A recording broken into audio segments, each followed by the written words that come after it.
The population growth of the United State of Arizona has been increasing significantly through the last 50 years, considerably more so than any of the nearby states.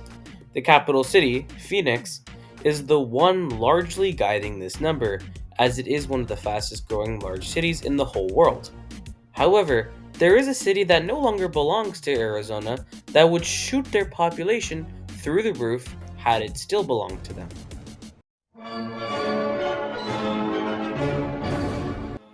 But first, we need to take a step back to the 1840s. The United States had just elected Democrat James Polk as president, and he promised to increase the size of the United States by taking territory from Mexico. The United States had annexed Texas, former Mexican land, as a new state. Mexico obviously refused to accept the annexation as legitimate. President Polk sent American troops to the Rio Grande, knowing that the Mexican troops would open fire.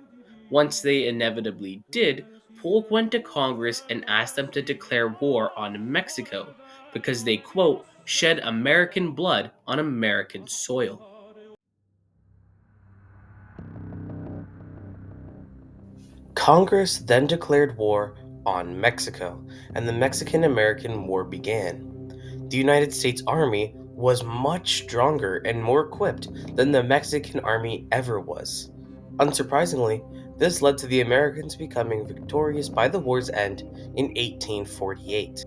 On the 2nd of February, 1848, the Treaty of Guadalupe Hidalgo ended the war in an American victory.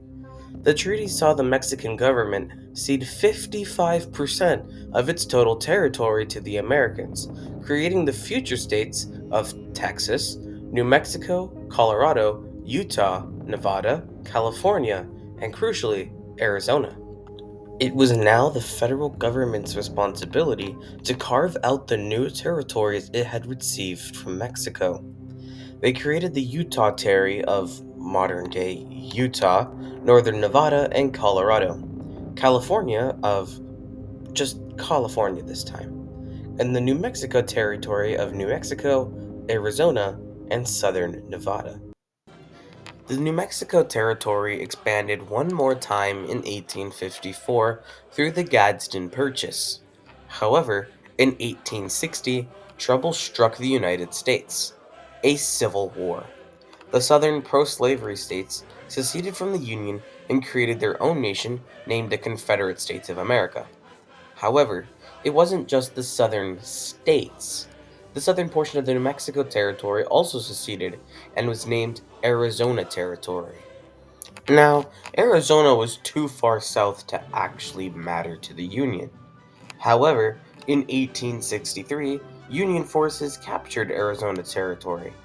However, instead of restoring the former New Mexico Territory, the United States decided to create a new territory named, well, Arizona Territory.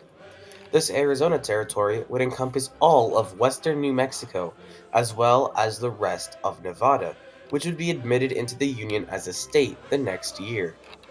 Well, just what parts of Nevada hadn't been incorporated? Only just Las Vegas. Had Arizona been admitted into the Union in 1864 with Nevada, as opposed to 1912 in actuality, they could be known as the state that housed both Phoenix and Las Vegas. However, Arizona was admitted into the Union in 1912 and not in 1864, meaning that Arizona did not, in fact, have Las Vegas, as it was ceded to Nevada in 1866. Had the borders of Arizona remained unchanged from 1863, I would have been having an insanely tough time coming up with the topic for Arizona because pretty much nothing has happened here ever. However, maybe it's a good thing Arizona territory lost Las Vegas, so I can continue on in this series.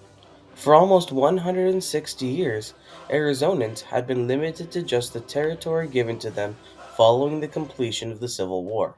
However, Nevadans have been partying in Vegas knowing that they were battle born, baby. Stick around for next time, where I go over how the bluest state in the country, Arkansas, is one of the reddest states in the country now.